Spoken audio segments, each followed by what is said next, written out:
Hello students, welcome to my YouTube channel. तो आज हम केमिस्ट्री का एक बहुत इम्पॉर्टेंट चैप्टर पढ़ेंगे जिसका नाम है एटमॉस्फेरिक पोल्यूशन। तो एटमॉस्फेरिक पोल्यूशन में हम कौन कौन से बेसिक टॉपिक्स के बारे में पढ़ेंगे। एक तो है acid rain, global warming, green house gases, ozone depletion और फंक्शन ऑफ ओजोन। तो सबसे पहले हम इसमें जो पोल्यूशन हमारे एनवायरनमेंट में है हम उसके बारे में पढ़ेंगे। ठीक है। Environmental pollution is the effect of undesirable changes in our surroundings that have a harmful effect on plants, animals and human beings.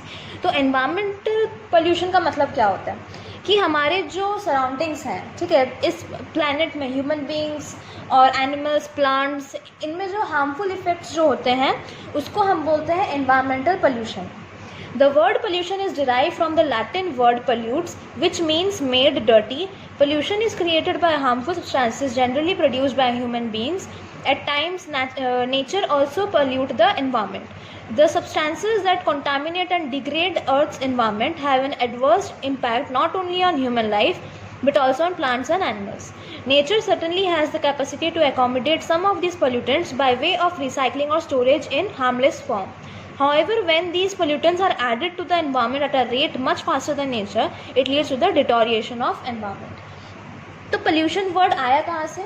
pollution word एक लैटिन वर्ड से आया जिसका नाम है pollutes, जिसका मन होता है dirty. ठीक है।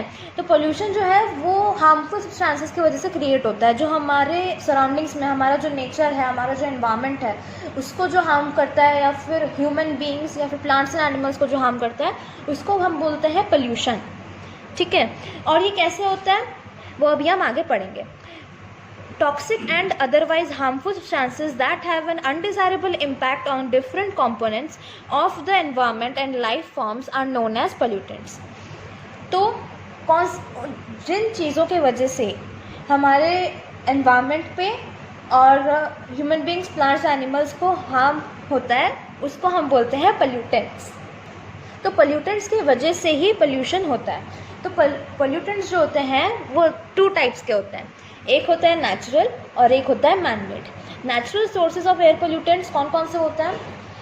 Volcanoes release large amounts of air pollutants such as carbon monoxide, sulfur dioxide, hydrogen sulfide, chlorine, hydrogen chloride, hydrocarbons and particulates.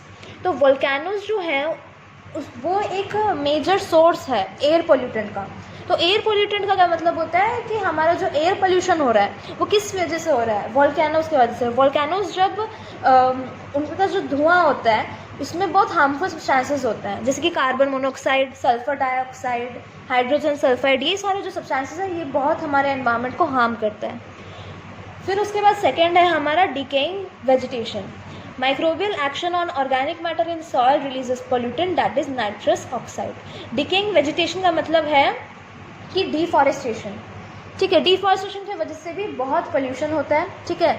और फिर उसके बाद हम लोग के और भी बहुत सारे फैक्टर्स आते हैं, जैसे कि forest fires release poisonous gas carbon monoxide, winds and dust storms carry particulate matter like sand and dust. तो फॉरेस्ट फायर्स की वजह से भी जब फायर स्प्रेड होता है फॉरेस्ट में तो जो उनका जो धुआं होता है, जो एशेज होते हैं, वो बहुत पॉइजनस गैस रिलीज करते हैं जिसका नाम है कार्बन मोनोक्साइड। और फिर उसके बाद जो विंड स्टॉर्म्स होते हैं या फिर डस्ट स्टॉर्म्स होते हैं वो अपने साथ बहुत सारे सैंड, डस्ट को लेकर आते हैं, जिसकी वजह से ना बहुत पोल्यूशन होता है, एयर पोल्यूशन बहुत होता है। कैसे होता है? तो जो फ्लावर्स हैं के पोलन ग्रेन्स जो होते हैं जिसके वजह से फ्लावर्स पॉलिनेट करते हैं, ठीक है, वो जो है वो एक जगह से दूसरी जगह पर जाते हैं because of winds and dust storms. ठीक है। लेकिन ये हमें एक बहुत यूज़फुल भी होता है क्योंकि उसी की वजह से वो लोग पॉलिनेशन करते हैं, लेकिन उसी के साथ जो सैंड एंड डस्ट जो मिला हुआ होता है वो बहुत हार्मफुल होता है। तो ये अभी हमने पढ़ा नेचुरल सोर्सेज के बारे में। फिर उसके बाद मैनमेड सोर्सेज में आते हैं automobiles, factories and industrial processes. Automobiles use diesel or petrol as fuel. Incomplete combustion of these fuels releases carbon monoxide, sulfur dioxide, hydrocarbons, nitrogen oxides and particulates like lead. Factories release carbon dioxide, sulfur dioxide, nitrogen monoxide and particulates. Industrial processes release different types of air pollutants depending upon the type of processes involved. तो man-made sources जो है वो एक major factor है air pollution का।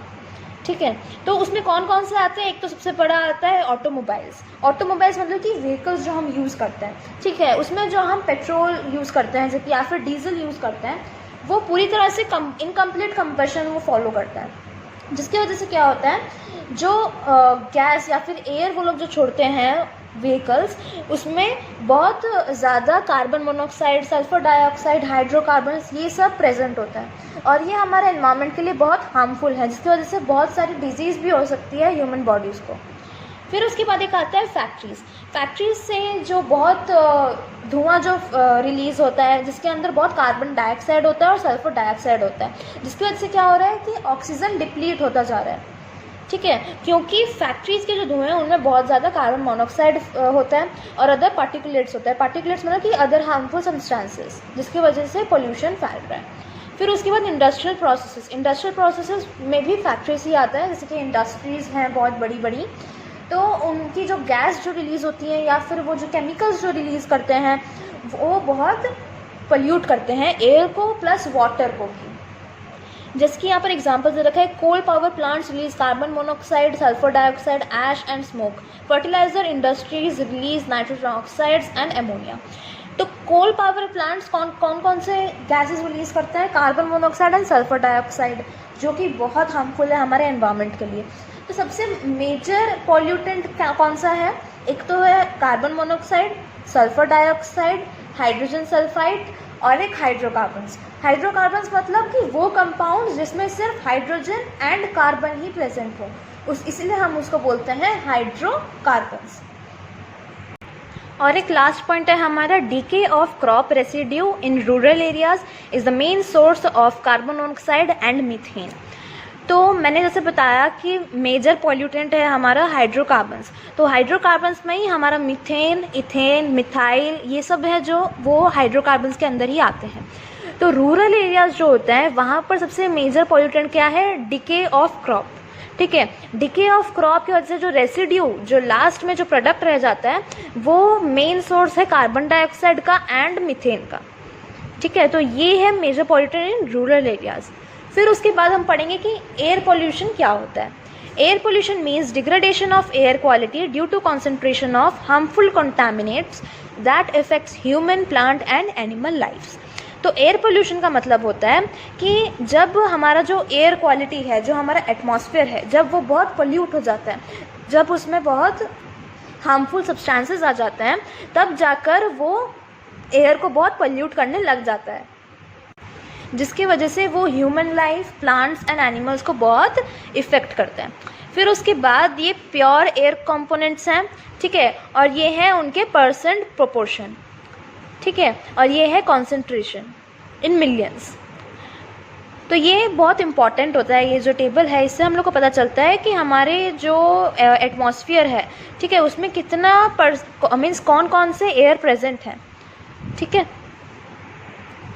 If composition of air is altered, it affects not only human life but also animal and plant life, and the atmosphere is then said to be polluted.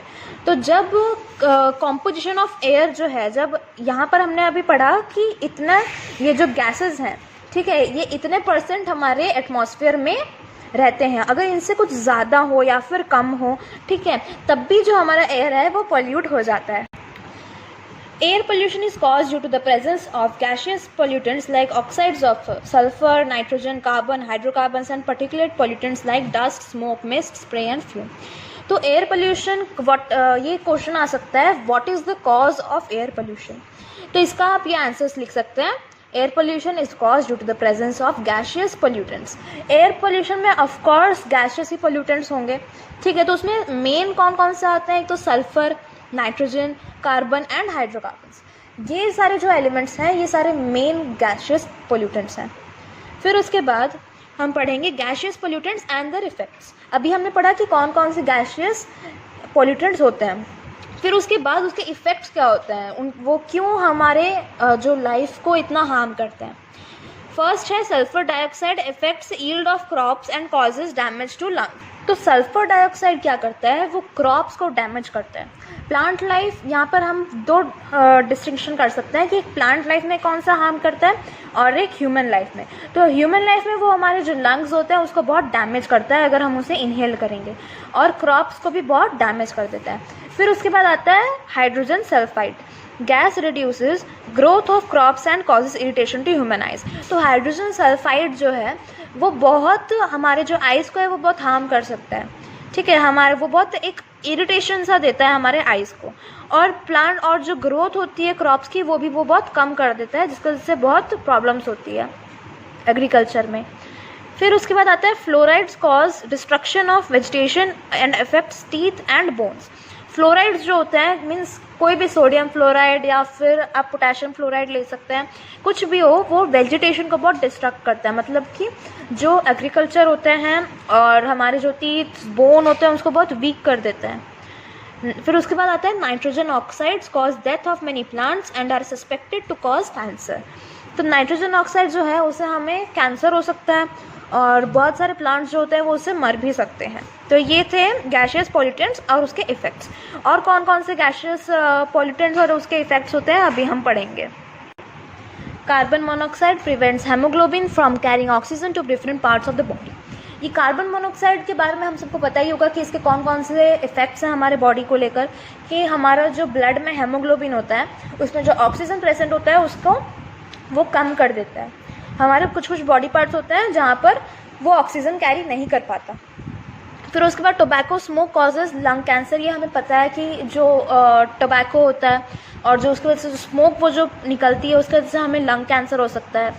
फिर उसके बाद lead which enters air from motor vehicles using tetraethyl lead impairs the body's metabolic activities. तो lead के बारे में हम सबको पता है कि लेड जो होता है वो हमारे बॉडी के लिए अच्छा नहीं है, क्योंकि उससे हमारे जो मेटाबॉलिक एक्टिविटीज़ या फिर बोन्स होते हैं वो बहुत वीक हो जाते हैं और धीरे धीरे करके वो काम करना भी बंद हो जाता है। फिर उसके बाद है cotton dust produces lung fibrosis and smoke particles causes asthma and other lung diseases. तो कॉटन डस्ट, कॉटन प्लांट्स जो होते हैं उसका जो डस्ट प्रोड्यूस होता है उसकी वजह से बहुत सारे लंग डिजीजेज हो सकते हैं, स्पेशली अस्थमा, या फिर अस्थमा पेशेंट्स जो होते हैं उनको बहुत एलर्जी होती है कॉटन डस्ट से। फिर उसके बाद है a pollutant which is a combination of oxides of nitrogen and sulphur and of partially oxidised hydrocarbons and their derivatives produced by industries and automobiles forms a dark thick dust and soot laden fog and is known as smog। तो smog का मतलब क्या होता है कि smoke plus fog is known as smog, ठीक है। ये एक बहुत बड़ा पोल्यूटेंट है जो कि इंडस्ट्रीज़ एंड ऑटोमोबाइल से रिलीज़ होता है। ये कैसा होता है, एक dark thick and dust and suit present होता है इसमें, तो इसीलिए ये बहुत हार्मफुल पोल्यूटेंट है जो कि इंडस्ट्रीज़, फैक्ट्रीज़, ऑटोमोबाइल्स इन सब से ये निकलता है। इस स्मॉग में कौन कौन से प्रेजेंट होते हैं pollutants? Smog is noxious and irritating, it reduces visibility, induces respiratory troubles and can cause death by suffocation. तो स्मॉग जो है वो क्या क्या कर सकता है, इरिटेशन एंड नॉक्शियस, ये हमारी विजिबिलिटी मीन्स आई विजिबिलिटी भी कम कर सकता है, और हमारे जो रेस्पिरेटरी ट्रबल्स भी हो सकती है, जैसे कि हमें सांस लेने में प्रॉब्लम हो सकता है और हमें सफोकेशन भी फील हो सकती है। तो इसमें कौन कौन से स्मॉग में कौन कौन से पॉल्यूटेंट होता है? एक तो नाइट्रोजन आता है, एक आता है सल्फर और आता है हाइड्रोकार्बन्स। फिर उसके बाद हम पढ़ेंगे कि other main pollutants together contribute to more than 90% of the global air pollution and they are as follows. तो मेन पॉल्यूटेंट्स और कौन कौन से हैं apart from smog, lead, carbon monoxide, इन सबको छोड़ के और कौन कौन से हैं? नाइट्रोजन ऑक्साइड्स, ठीक है, नाइट्रोजन के कुछ कोई भी ऑक्साइड्स या फिर N2 हो या फिर मोनोऑक्साइड हो, तो इन सब की वजह से भी ये बहुत पोल्यूशन फैलाते हैं। हाइड्रोकार्बन्स, स्पेशली मीथेन, हाइड्रोकार्बन्स में जो मीथेन होता है वो बहुत हार्मफुल होता है। फिर उसके बाद sulphur oxides, hydrogen sulphide, carbon monoxide and particulates. Particulates में स्पेशली स्मॉल सॉलिड पार्टिकल्स आते हैं जिसमें आप कॉटन डस्ट को भी हम ले सकते हैं। फिर उसके बाद oxides of nitrogen as air pollutants, nitric oxide and nitrogen dioxide enter the atmosphere in the following ways. अब हम पढ़ेंगे कि नाइट्रोजन जो है उसके जो ऑक्साइड्स हैं वो क्यों हार्मफुल हैं और वो एयर पोल्यूशन में कैसे इफ़ेक्ट करते हैं। On burning of fuel in furnaces, temperature increases at high temperature. Nitrogen and oxygen present in air combine to form oxides of nitrogen. तो जब फ्यूल्स बर्न होता है, हमें पता है कि जो डीजल या फिर फ्यूल्स होते हैं वो इनकम्प्लीट कंबशन फॉलो करते हैं, तो उसमें जो रह जाता है गैस, वो जो रिलीज गैस करता है वो होता है नाइट्रोजन. तो नाइट्रोजन जब बाहर निकल के जो हमारे एयर में, हमारे जो एटमॉस्फेयर में ऑक्सीजन के साथ जब कंबाइन होता है, तब जाके वो नाइट्रोजन के ऑक्साइड्स बन जाते हैं. ये था हमारा फर्स्ट पॉइंट. फिर सेकंड पॉइंट है, when fuel burns in an internal combustion engine, oxides of nitrogen are produced and enter the atmosphere as exhaust gases from automobile engines. तो जब फ्यूल बर्न हो जाते हैं, ये तो था कि इनकम्प्लीट कंबशन के बारे में. अब अगर जब इंटरनल कंबशन होती है, जब इंजन्स में जो फ्यूल वगैरह जो यूज़ होते हैं, ये स्पेशली डीजल में होता है, जो उसका इंटरनल कंबशन होता है, वहाँ पर जब नाइट्रोजन और ऑक्सीजन मिल जाते हैं तो वो और भी ज़्यादा हार्मफुल होते हैं, क्योंकि वो बहुत गैसेस एग्जॉस्ट करते हैं, जो कि ऑटोमोबाइल्स ऑब्वियसली करते हैं.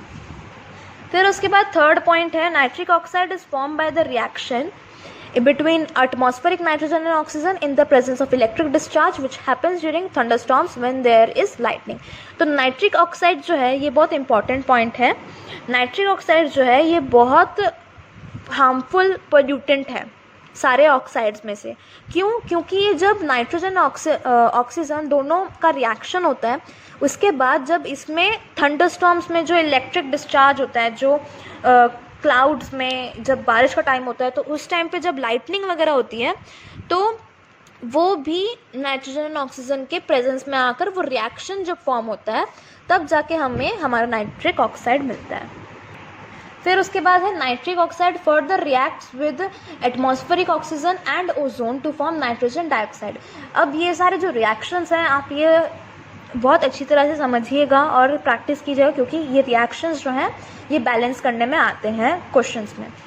तो नाइट्रिक ऑक्साइड जो है ये फर्दर रिएक्ट करता है ओजोन या फिर ऑक्सीजन के साथ, जो कि हमारे एटमॉस्फेयर में होता है, इसलिए जाकर नाइट्रोजन डाइऑक्साइड बनता है. तो यहाँ पर ये रिएक्शन दे रखा है ऑक्सीजन के साथ और एक ओजोन के साथ, तो आप इन दोनों में कंफ्यूज मत होइएगा. फिर उसके बाद अब है harmful effects of the oxides of nitrogen. Nitrogen dioxide is very harmful to plants and animals, ये हमें सभी पता है. तो सबसे हार्मफुल क्यों है ये? क्योंकि हमारा जो ये म्यूकस मेम्ब्रेन को ये बहुत इरिटेट करता है. फर्स्ट पॉइंट हमारा ये है, म्यूकस मेम्ब्रेन मतलब कि जो हमारा नोज़ है, ठीक है, वो जो नोज़ से लेकर जो हमारा थ्रोट तक जो एरिया है, ठीक है, वहाँ पे बहुत इरिटेशन ये करता है. सेकेंड पॉइंट ये है कि ये जो NO2 है, जो नाइट्रोजन डाइऑक्साइड है, वो बहुत लंग डिजीज़ करता है. लंग डिजीज़ हमें बहुत हार्म करता है, हमारे लंग्स को या फिर रेस्पिरेटरी ऑर्गन्स को. थर्ड पॉइंट है, nitrogen dioxide causes serious injury to vegetation, it damages plant leaves. तो नाइट्रोजन डाइऑक्साइड से बहुत सारे क्रॉप्स या फिर प्लांट्स जो हैं वो सारे बहुत डैमेज हो जाते हैं. और फोर्थ पॉइंट ये है, फोर्थ पॉइंट बहुत इंपॉर्टेंट है, in sunlight nitrogen dioxide oxidises hydrocarbons to form photochemical smog. Photochemical smog causes eye irritation, asthma attacks and nasal and throat infections. तो ये फोर्थ पॉइंट सबसे बड़ा इफेक्ट है of the oxides of nitrogen, कि ये ना जब हाइड्रोकार्बन्स से जब मिल जाता है, जब रिएक्ट करता है हाइड्रोकार्बन्स के साथ, तो ये फोटोकेमिकल स्मॉग बन जाता है, जिसकी वजह से क्या होता है कि हमें बहुत आई इरिटेशन होती है, अस्थमा अटैक्स हो सकता है और नाजल एंड थ्रोट इन्फेक्शन हो सकता है. तो ये सारे जो हैं ये बहुत इंपॉर्टेंट हार्मफुल इफेक्ट्स हैं ऑक्साइड्स ऑफ नाइट्रोजन के. तो इसके जनरली क्वेश्चंस आते हैं एग्जाम्स में कि what are the harmful effects of the oxides of nitrogen. तो आप कोई भी 3 याद रख सकते हैं, लेकिन ये लास्ट पॉइंट जो है ये बहुत इंपॉर्टेंट है, ठीक है, तो ये लिखना बहुत ज़रूरी है. फिर अब हम पढ़ेंगे compounds of sulphur as pollutants. तो सल्फर, अभी हमने पढ़ा नाइट्रोजन के ऑक्साइड्स जो होते हैं वो बहुत हार्मफुल होते हैं. सल्फर के जो ऑक्साइड्स होते हैं, जो कि उसके कंपाउंड्स होते हैं, वो कौन कौन से होते हैं? Sulphur dioxide, sulphur trioxide and hydrogen sulphide. ये तीनों जो है ये बहुत मेजर पोल्यूटेंट्स हैं. तो पहला हम पढ़ेंगे हाइड्रोजन सल्फाइड के बारे में.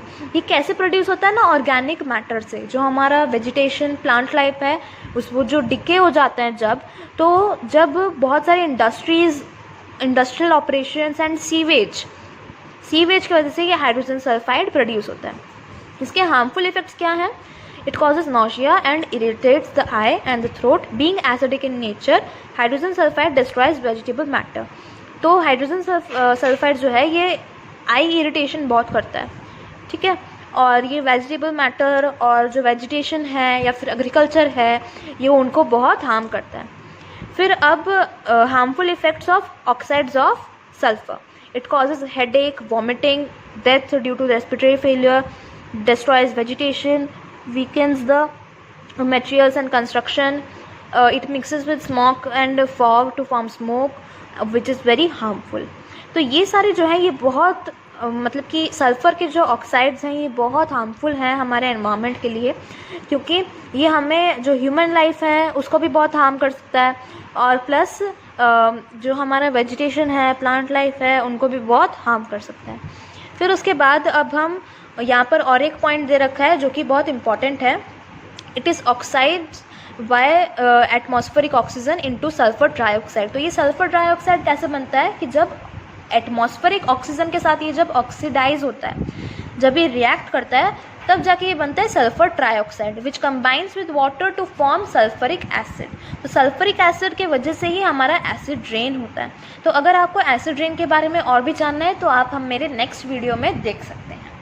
तो यहाँ पर ये जो दो रिएक्शंस हैं ये बहुत इंपॉर्टेंट रिएक्शंस हैं। फिर उसके बाद अब हम पढ़ेंगे कि कार्बन मोनोऑक्साइड, कि कार्बन मोनोऑक्साइड क्यों एक एयर पॉल्यूटेंट है, वो क्यों क्या हार्म करता है हमारे एनवायरनमेंट में। Carbon monoxide is formed by incomplete combustion of fuels in homes, factories and automobiles.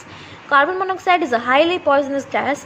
If inhaled, it passes through the lungs directly into the bloodstream. There it combines with the hemoglobin, the substance that carries oxygen to body tissues, because hemoglobin binds with carbon monoxide more than 200 times more strongly. तो क्या होता है carbon monoxide से, ये carbon monoxide form कैसे होता है। एक तो जो इनकम्प्लीट कंबशन होता है, जो फ्यूल्स का जो इनकम्प्लीट कंबशन होता है, जो कि हमारे फैक्ट्रीज या फिर व्हीकल्स इन सब से जो निकलता है, उसमें जो गैस प्रेजेंट होती है वो होती है carbon monoxide, and it is a highly poisonous gas.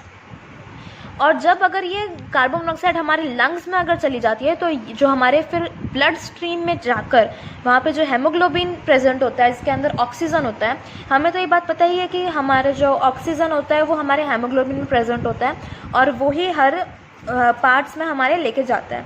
तो इसीलिए क्या होता है कि अगर कार्बन मोनोऑक्साइड हमारे हेमोग्लोबिन में आ जाता है तो फिर वो ऑक्सीजन को डिप्लीट कर देता है हमारे बॉडी से, जिसकी वजह से हमें बहुत रेस्पिरेटरी प्रॉब्लम्स हो सकती है, ठीक है, जिसकी वजह से हमें बहुत सफोकेशन भी हो सकता है।